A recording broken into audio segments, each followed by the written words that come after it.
Kate Sweetman is an author, editor, a leadership consultant, and a celebrated speaker.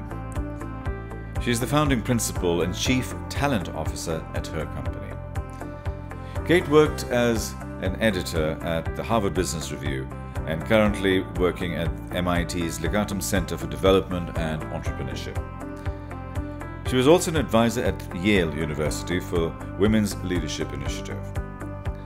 Kate has been named the Emerging Guru from the Times of London and was listed as Thinkers 50 for her body of work during her career. She co-authored Leadership Code and Reinvention. She also has a BA from Yale University and an MBA from Harvard Business School. We are here today with the wonderful Kate Sweetman. Kate is here all the way from Boston, one of my favorite cities. I was there at school and I remember it very fondly. Kate is superwoman as far as I'm concerned. She's a Harvard graduate. She was an editor at the Harvard Business Review. She's a mother of 2 lovely daughters. She's traveling the whole world. She's traveling the emerging markets and giving her sort of insights and learnings and research and thoughts and connecting all the dots together. And she's going to wonderful places like Malaysia, Pakistan, and now today in Dubai. She's talking to us about invention and reinvention. And this is actually the title of her book, Reinvention. And we're delighted and privileged to have you, Kate. Welcome. It is I who am delighted and privileged. I love being here. It's so wonderful. You know, you're one of those people that the very first time I met you, when you connect and you feel a sense of chemistry and connection, honestly, and I actually felt that the very, very first time I met you. So, absolutely. And then we've evolved and developed from there. So wonderful to see you again. Take us back to your life. What is your story? Where do you come from? Third child in the family. Yeah. I had an older brother, older sister. Definitely benefited from being the youngest in the family because I sort of understood how the system worked. So I sort of set my sights on academics, which is very highly valued in my family. So I did go to Yale, which was a fantastic experience. It's close to my heart. I have my reunion coming up. I won't tell you which number, but that's coming up in just a month, like a month from today. I think I'll be at my reunion. And I majored in English. I was really lucky to come from a family who said, I mean, nowadays, I guess you'd say follow your bliss or whatever, but the idea was to just study what you loved and try to be good at that. And I think that that was such a fantastic message to get. So while even in whatever year it was, I was in college, majoring in English wasn't probably the most practical thing you could do. It has certainly served me very well. And I'm a huge believer in the liberal arts, which I know is where you're going. Absolutely. After what I heard you say yesterday. It is an important degree to have because I think English sort of sets you up for learning, for literature, for journalism, for narrative, for branding. There's so many advantages for psychology. For thinking for yourself. Because the great thing, the thing that I loved about the English major, besides the fact that I got to read novels, you know, was that it's just you and the text. It's just you and the text, and what do you think about it? And what do you get out of it? And what themes do you see? And what do the details tell you? And I think that for me, those are very transferable skills into exactly the work that I do now. Because when I work with an organization, the first thing you do is go in and say, well, what's really happening here? And what needs to happen here? And then how can we help close the gap? So I wasn't kidding when I said certain sorts of people thought that an English major was a waste of time. But it's so not a waste of time. It was a fantastic preparation for the life that I live right now. Last year was the year of reading in this country. And so every child was given a book to read, and reading was being celebrated, which is interesting. Do you think reading is fading away in terms of its purity and its ability to imagine stuff and get yourself, you know, completely immersed in a story? Yeah, we're all afraid of that, aren't we? And by the way, I was reading the paper, the local paper this morning, and I saw that they had that reading contest going on. I think that's fantastic. Because I do think it does require more of you, more of your own imagination. I can't not read. a novel myself. I'm actually reading one right now that I really can't put down. It takes place in 1850 in China, and it's a story of two girls. Anyway, but I actually think you're right, because just today I was ordering a book on Amazon, and I noticed that the order in which they direct you toward which department do you want to order from is video, movie and TV, and then books. Yeah. And I think if books were more ordered, they would be the first category. Indeed, and I think part of the work that I do, and I'm looking at technology versus humanity and automation versus how we evolve as human beings. One of the things I was reading was that there's a thesis that kids really don't need to read anymore, in the sense that everything you can speak into it. So therefore, why do you want to read something? Because voice recognition is sufficiently strong now. What kind of advice would you give to young people today, or parents with young children today, in terms of getting kids to read? Well, I think reading is incredibly important, and I think writing is incredibly important. And I speak as a former editor, because when I was an editor at HBR, sometimes what we would do is we would adapt a book to an article or a speech to an article. And a great speech is quite a different thing from a great article. Yeah. And we all know this, because you can, and I say this as a speaker as well, you can say a lot less in a speech. You can sort of articulate yourself in a sense better, because it's more about repetition and it's more about entertainment. And I'm not saying that as a criticism, it's just a different medium. When you write, you need to be much more succinct, you need to be much more, I don't mean to say thoughtful, but you just need to plan it out a lot better, because people interpret it, they interpret it more rigorously. So I personally think, and having been an editor to a lot of very well-known people who are super smart, but who actually have a harder time articulating themselves than you might realize, I value writing very, very much for how much it requires of us to clarify our own thinking. Let's come back to your early days.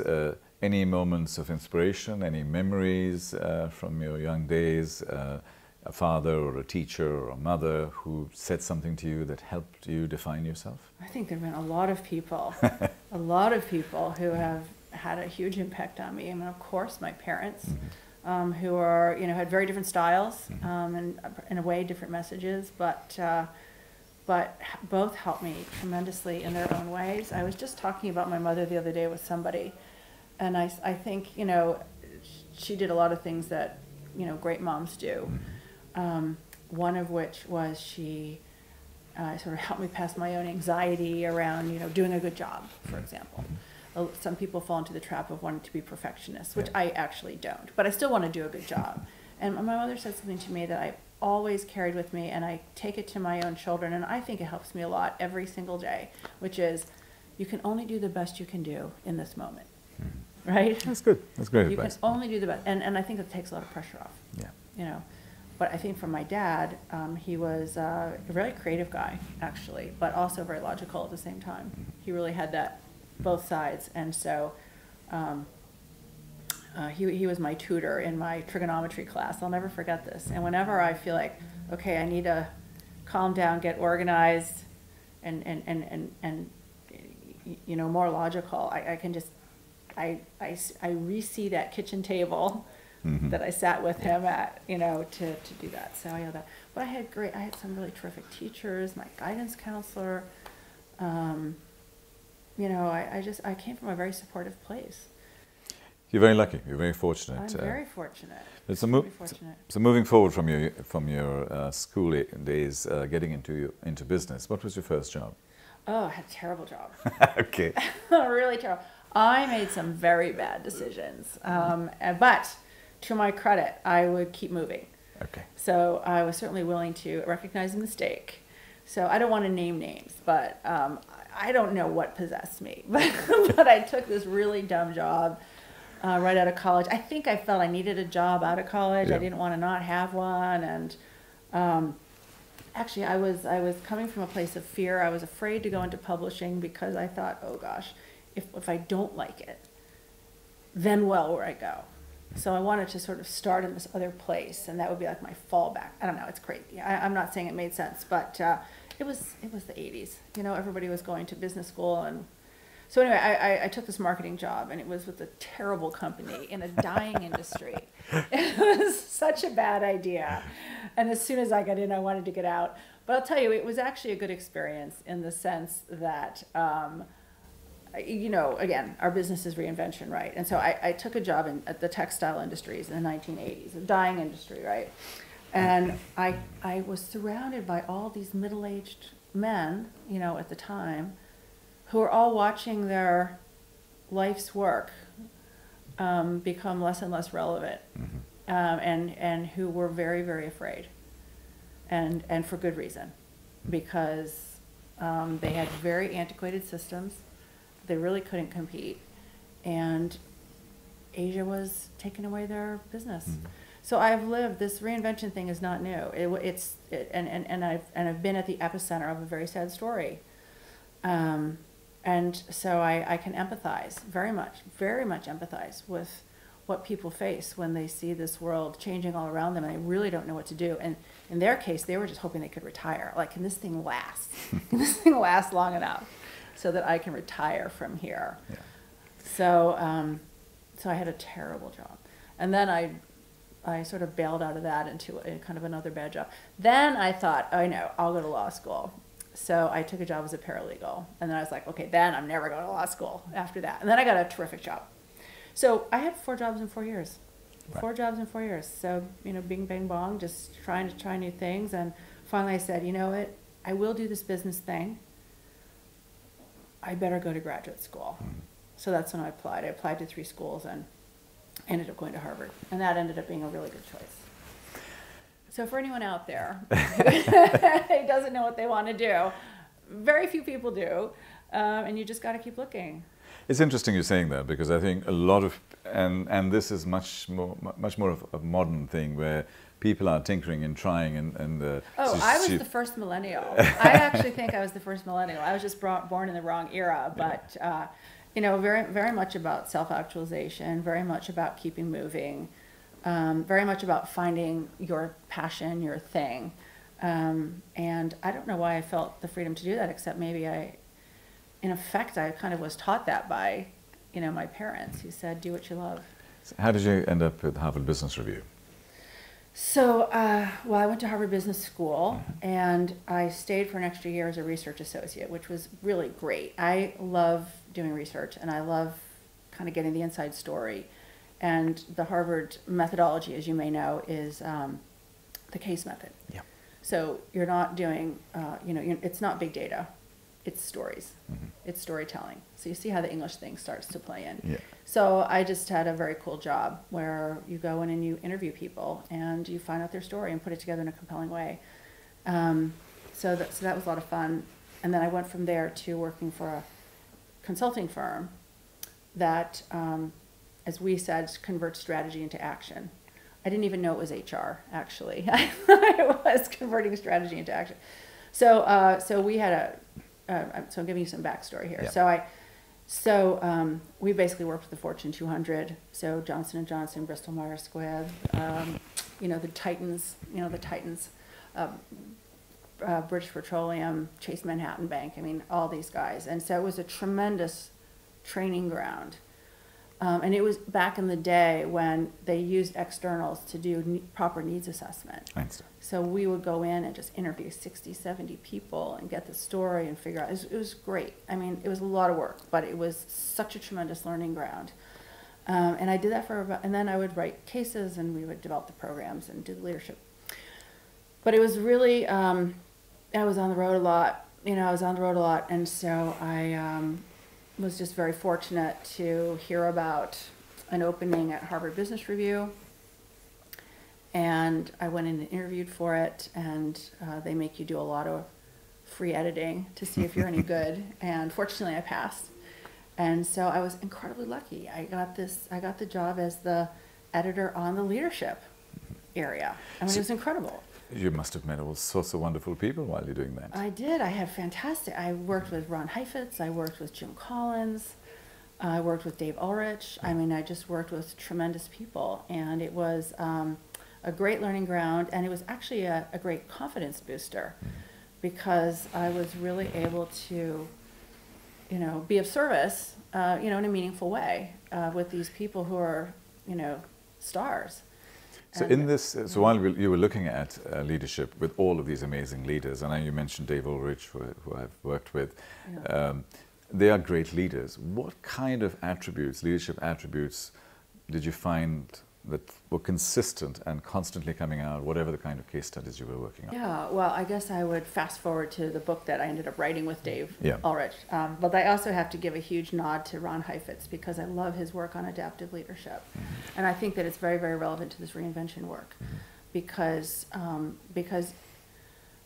he really deals very sensitively and pragmatically with this notion of, you know, how much change can people stand, and that it's really the job of the leader to be sensitive to that, and to realize that there will be stress and there will be strain, and you need to take people through at a pace that they can tolerate.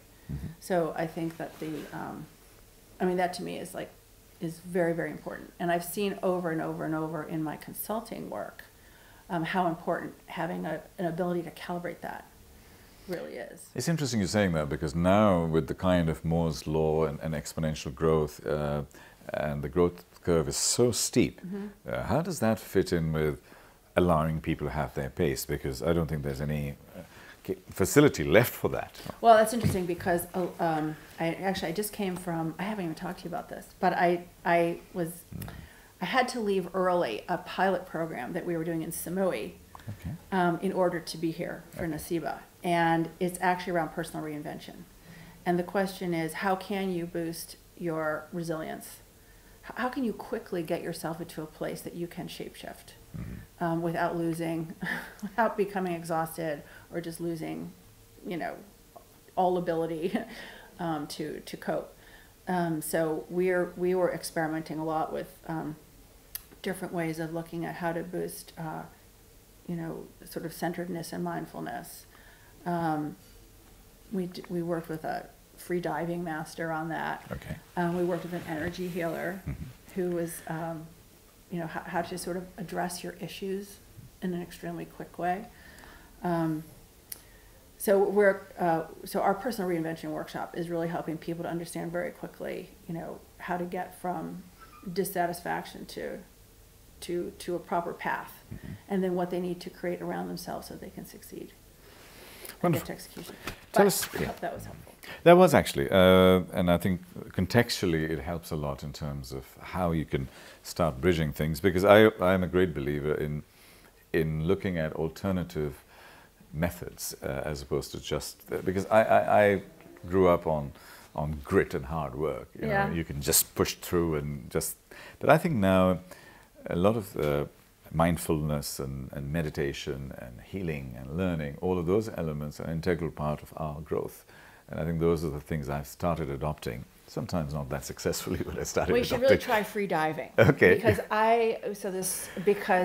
we all try to do mindfulness and meditation. We all keep falling off that ladder. You know, but there was something about that environment, you know, being in the warm water and everything that made it much more possible. Indeed. So to your question, I agree. So people can only stand so much. So how do we boost their ability to stand more? Yeah.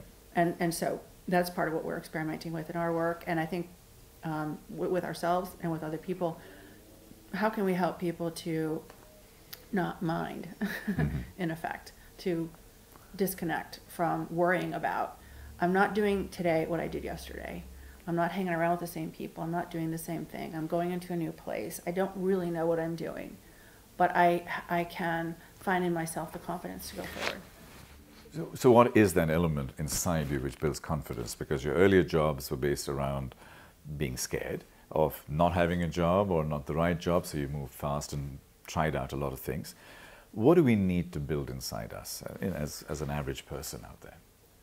What's the essence of what we need to build to be resilient and keep coping with these changes in the world? Yeah, I think it's to build a faith in ourselves that we can grow in whatever direction we need to grow. It's about courage. it's about courage. We can grow in so many different ways that we just don't do, because we're not challenged, or we have a a mental model of ourselves. We're sticking to an old definition of who we are, and so I think that's what we're trying to push on and experiment with. Tell us about the book and how it's helping you articulate your message better, and how is it helping companies and individuals within companies. So tell us about the book. Yeah, okay. So what we find people are really resonating with in the book is this whole idea. We describe sort of the spectrum of, we're sort of naming the problem, or naming the challenge, or naming the opportunity, whatever you want to call it.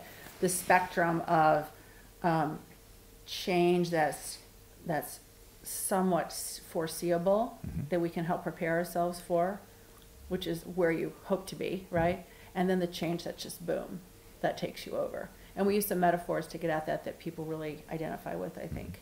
And the takeaway from that is, you do want to be out there sounding, listening to the environment, having buoys out there, listening devices, whatever metaphor you want. But really what you need are people inside who have courage, who are, the word we use is fearless, who just believe in themselves that whatever is coming, they will be able to cope with. They will be able to do that. And they'll be able to rally people around them to figure it out. And we see this over and over again. I mean, in our previous work, it's just happening faster now. So let me give you for instance, an example. One of the most interesting and rewarding projects I ever worked on was with Verizon, which is a huge American telecommunications company, which for some reason everyone on the planet has heard of, even though they're in the United States only. I've never figured that one out.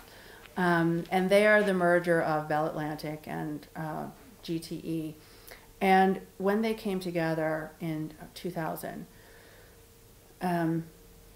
the challenge that Ivan Seidenberg, who's a fantastic CEO, and his senior leadership team faced was, how do we help change people inside the organization so that this huge company with 200,000 people in it will be able to move like nimbly and with grace in an environment where there's new technologies popping up all over the place, right?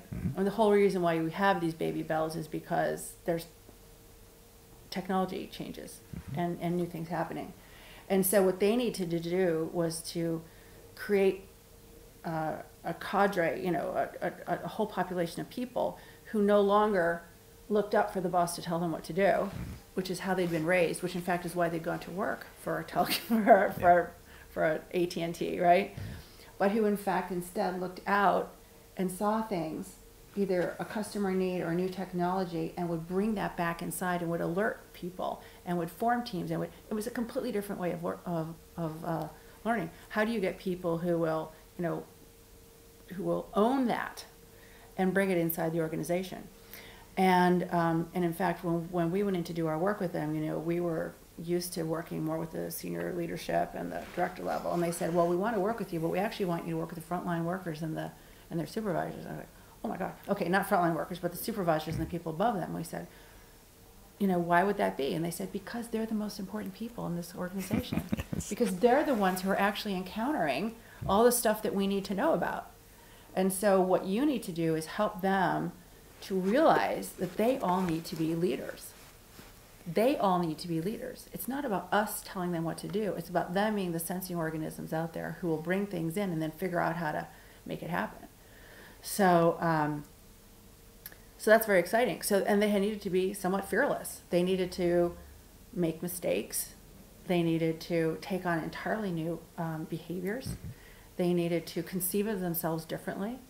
They needed to let certain things go and take on other new things. They basically had to go through what it is we're talking about, in this book. And they had to understand themselves better. And they had to understand other people better. I heard you talk yesterday, and you said, listen, the future is all about building trust, and the future is all about building community, and the future is all about building interconnectedness. And you're absolutely right. And that's what these people knew 15 years ago. And that's why they are so successful. The last time I saw you present, you spoke about blindfolds, and I found it fascinating because I can totally empathize and relate to several of them. And I'm embarrassed to I admit. can relate to all of them. Exactly. I'm embarrassed to admit that I do. But I'm also aware enough and conscious enough to be able to take them off regularly and, you know, peek out. What are those 6 blindfolds that you find that companies and people in those companies encounter all the time? Okay, so our topic is reinvention, right? So in order to reinvent, you have to be able to see clearly. Yeah. You have to be able to see reality clearly. And what we find is that we don't, right? And so this is why we're surprised. So what we call the 6 deadly blindfolds are our way of just naming these things these things that people allow to get in their way. So these are self-imposed blindfolds, like arrogance, like not listening to negative feedback, like not paying attention to what your competition is doing, which might be better than what you're doing, like not really understanding, empathizing with, stepping into the shoes of the customer, but trying to just impose something on them, like avoiding the unavoidable, you know, riding a disaster down in. So those are the kinds of things that we call blindfolds. And I've worn them all. Many companies wear them, and they're eminently destructive, and they can also be taken off. I understand exactly what you're saying. However, it affects companies much more than individuals, or does it affect individuals too? So young people. Wearing a blindfold? Yeah. Oh, gosh, they completely affect individuals. Okay. So, I mean, I understand some of your listenership might be people looking for jobs, right? Yes. So if you have blindfolds on Yeah. because you're anxious or fearful, and so you're not really taking in the right information, you may be dismissing important information. Right. So one, you may go in for a job interview and you may be arrogant. You may think they're lucky to have me, and they're going to pick up on that, and they will not want you, right? You may find that you're not getting jobs even though you go on interviews. Well, there is some feedback coming at you in that process that you really should seek information on.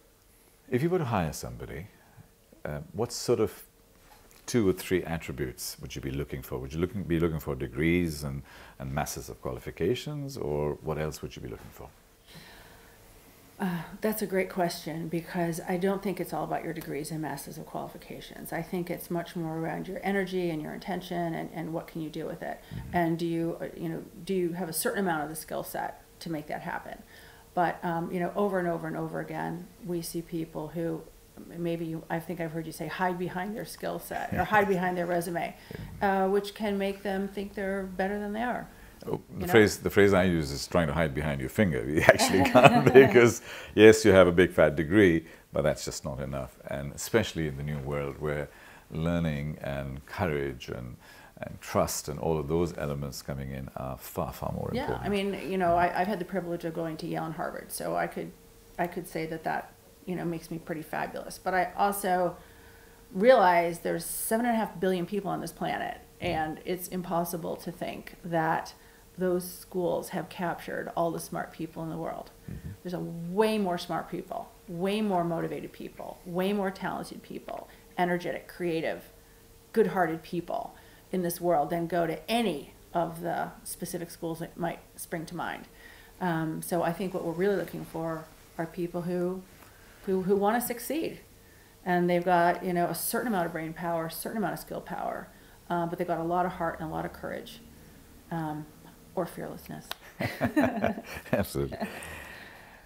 Moving forward, there are a lot of people. There's a huge problem of unemployment in this region, for that matter, everywhere in the world, because there's a large youth population here. What sort of advice would you give to these young people getting into the workplace, looking for entrepreneurship, entrepreneurial ideas and so on? What sort of advice would you give to them? How do they reinvent themselves? That's a great question, because I do think that for young people, entrepreneurship is a fantastic choice, because it really does come down to you. And even when times are tough, there's always things that people need. We have an expression that we use, which is, you have to fish where the fish are, right? If you want to be successful. So I think if you can identify a genuine unmet need and then work very hard to meet that need, no matter what it is, you stand a really good chance of succeeding.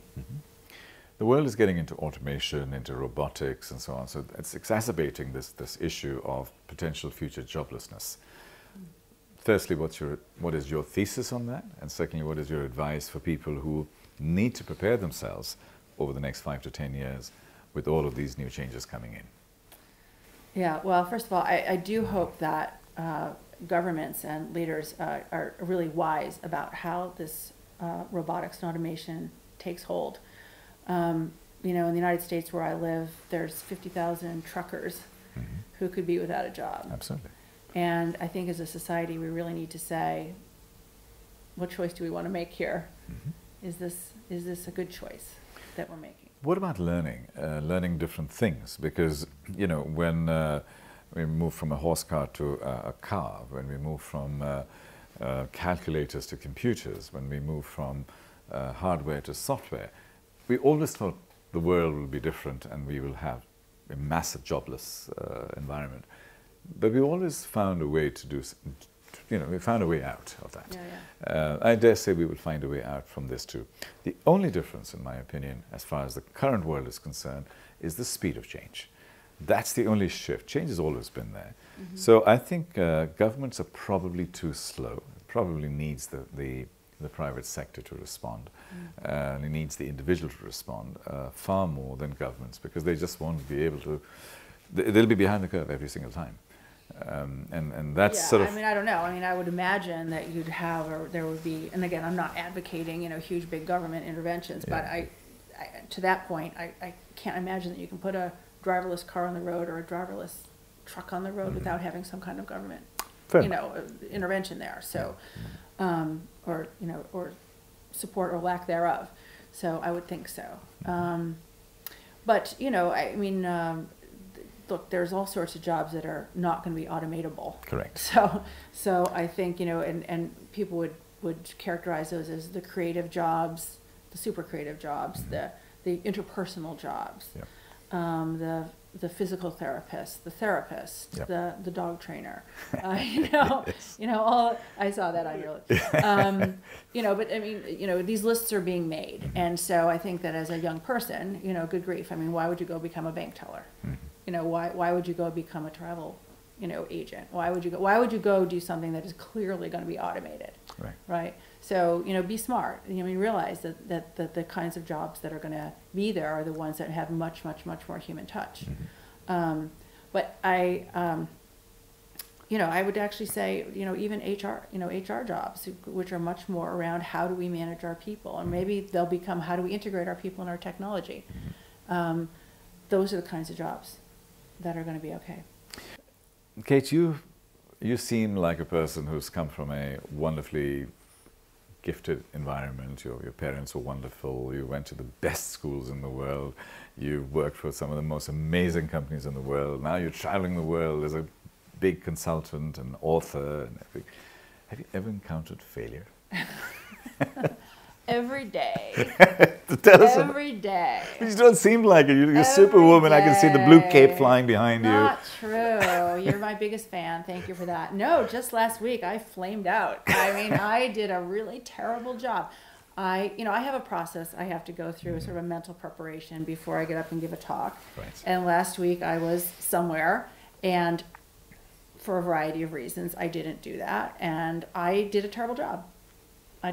Wow, how terrible to do a terrible job. Really failure is a bit more than that. No, really. Did you ever encounter despair? Did you ever encounter joblessness? Did you ever encounter no money? And I mean that seriously, because a lot of people actually, and we spoke about entrepreneurship, a lot of people actually have to start understanding those kinds of difficulties. Empathy. Have true empathy. Yeah. Well, yes, indeed. I mean, I have been fired. Okay, great. I have been fired. I have been, you know, undermined. I mean, I have been, you know, a lot of these terrible things you hear about in sort of corporate environments, you know. Yeah. I have been in the situation of doing, okay, this is going to sound really arrogant, but like doing too good a job. Right. And, you know, for my sins, you know, gotten out of the picture. Yeah. So, I mean, I've had all those experiences. I've had the experience of saying, you know, hey, let's bring a discussion of, you know, women in leadership into this, and being told that I was being selfish and out for myself, and so, you know, please leave. So I've had all sorts of, you know, we all experience these things. What advice do you give your two young daughters who are now in their teens? Or? Yeah, they're both 19 years old. I Yeah. have twins, and I actually advise them to. I've long been saying that they should be entrepreneurs. Okay. Because, I mean, they're both pretty self-starting, and they're, you know, pretty smart. But most of all, I want them to be able to control their own environment. Mm-hmm. Because I have experienced these things. Right. I really have experienced these things. And, you know, I mean, lots of people look glossy from the outside, right. And you don't see all the things that made them have the grit that it takes to succeed. How do you develop grit in young people? How do you build that resilience in your 19-year-olds? You know, I think you don't hover over them. I think they have to figure out how to do things. Mm-hmm. You know, I mean, some people I think just have more internal grit, but I think they also look to you for role model. Mm-hmm. You know, if you curl up like a doodle bug when things get hard, yes. They'll think that that's okay. Right. And I actually have a former colleague, who every time things got hard, he went to bed. And I thought, why on earth do you do that? And he said, well, he goes, oh, my mother did that. Interesting. You know? Yeah. And it actually was so funny, because once I pointed that out, he realized what he was doing. Yeah. You know? So I think that we have to be the role models for our kids, where, you know, when the going gets tough, the tough get going. I mean, I know it's a cliche, but it's true. Mm-hmm. And as my father always used to say, what did he used to say? I think he's quoting Chekhov or something. But he would say, you know, it's a great life if you don't weaken. Yeah. Yeah, my father used to say that if it doesn't kill you, it probably makes you stronger. Exactly. And my mum used to sort of protect me. My father used to say, go. Off you go, off you go. And it was wonderful. And that's one of the reasons I've become very resilient and very strong. Yeah. But I mean, people do comment on how my girls are very resilient, and they can keep on ticking. Yeah. Tell us about the assignments that you're working on in the emerging markets, because that's an area that you're specializing in terms of reinvention. What sort of experiences are you getting there? Is it a different environment to the West? The experience is different to you? Actually, I'm kind of amazed at how universal the experience of reinvention is. Mm-hmm. The concern about you know, the disturbances that we're having, and they can come at people from everywhere. Mm-hmm. We're dealing with a couple of multinationals that are based in the emerging world, and they're in the food business, and they're in the hotel business, you know, hospitality business, yeah. And they're in the apparel business. And let me tell you something. Those are global businesses that are being, you know, disturbed, that are being reinvented, that are being disrupted.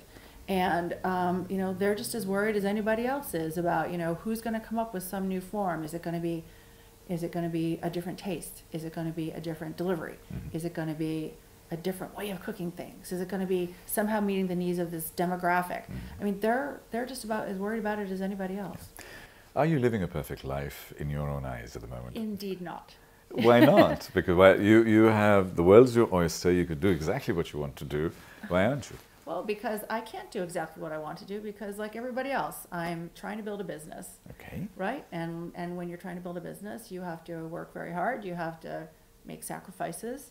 You have to, I'm getting the feeling you think my life is very glamorous, but actually, I'm going to be, I've been on the road for 2 weeks, and I'm staying in my 8th different place. Okay. And it's tiring. You know, it's exhilarating, but it's also demanding. So let me give another perspective. I'm in exactly the same position. I'm an entrepreneur. I'm struggling. I have cash choking here and there. I have all sorts of issues like that. But am I living my almost dream life? The answer is absolutely. Yeah, yeah. Because I jump out of bed every morning. I mean, fatigue is there, but, you know, so what? Yeah. So are you living your dream in that way? So at least you're going in the direction that you want to go in? Yeah, absolutely. Because I really can't imagine doing anything else. Yeah, this is what I mean. And I think when you get to that point, you've actually arrived. When you wake up in the morning and you don't go to work. You just do what you're born to do. You reach out and that is true. And engage with that. So issues like fatigue and changing hotels and so on. It's boring and it's tedious, but the fundamentals are so much stronger. People ask me this question all the time: why the hell are you doing what you're doing? You could quite easily be in a fancy job. I've attempted to have jobs. Okay. and it really isn't. It doesn't work very well for me. Right. Because I need to be creating my own space. Right. That's just, it's what I do. And I have a fantastic partner. I mean, Shane is a fantastic partner, and we're very yin and yang. We have really different styles and different strengths and weaknesses, but we have an extremely common mission. Yeah. We want to have the same outcome, and we bring different things to the table. So do you think that is one of the elements, the secret sauce, in terms of a successful environment, is to have a wing person? He's not my wing person. We are equal. Okay. Yeah, I know, that's true. I mean, he is a very, very strong person. And he's a very driving person. So, I mean, for me, it's a yin-yang thing. There isn't a dominant character. To be honest, he's the dominant character. he's very driving. And to me, that's great. I love that. Yeah. I love that, yeah. Looking forward 10 years from now, what are the sort of things that you would have achieved in terms of your business and in terms of your life? Oh, we will have had a huge impact on how people think and do leadership. I think I genuinely hope and believe that we're going to democratize leadership within inside a company, that we really will help lower power distance inside of companies, and we will help more people have voice. Because I think that that's actually how you're going to have much better companies, not just in terms of what their results are, financial results, but you'll bring in more sensibilities. Yeah. And when you bring in more sensibilities, hopefully we'll have companies that'll be more creative around, how they conduct themselves in the world. New leadership versus new models of technology and working. Are they all coming together? And what are the 2 or 3 things we need to look for to align? That's the dream. I mean, the dream is that because we live in world. Well, if you just had a traditional sort of, the old military style, the boss tells what to do and the decisions cascade down, and that's just how it happens. That's an impossible model in a complicated world. Right. It's an impossible model because that person can't know enough, and so you have to have. You really have to think of it more as terms of a network than a pyramid. And all those nodes need to be taking in information and sharing information. And everyone's experimenting with how do you actually do that? How do you actually maximize that? And how do you get the decisions to the right places? So if there was a time capsule around us and we would project ourselves into the future, and today is your 90th birthday, and we come to celebrate your 90th birthday, what will we be saying about Kate? What has she achieved in the next 40, 50 years? She tried hard. Well, a bit more than that. Will you be a grumpy granny? No, I'm going to be a fabulous granny. You're a gorgeous granny, so I'm going to be a great granny. Actually, because okay, you asked me the future. I actually would like to be in a place that when I do have grandchildren, that I'm really not working so hard. Okay. Because I would like to be very, very involved in that, and I would love to be able to support. Should my girls do that, I would love to be able to support them so they can go out and do their things. So it's. So apart from being a grandmother, any other achievements that we will be celebrating? Well, I do need to write my great American novel. Okay. Yeah. So one of the things that I'm really happy about with my life, there's many things I'm happy about with my life. One of the things I'm happy about is I feel like I really have, lived a pretty vivid life. Right. I mean, I've had a lot of really high quality experiences. Right. And I'm in my 40th country at this point, and I'm not stopping. And I'm going to take up free diving. Okay, obviously. I've just had a tremendous number of experiences, and I've met a tremendous number of people, and I've had successes and failures, and I don't know. I think I've tried to make the most of being on this planet. Excellent.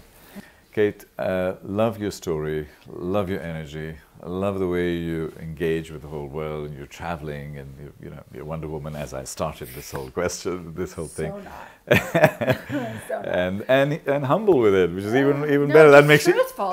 That makes you even more perfect. No blindfolds on that one, I'll tell you. Yeah. Well, it's really been delightful to have you here. Delightful to come to our little office. And always a pleasure. Thank you very much indeed. Real pleasure. Thank you. Thank you. Thank you very much. Appreciate it.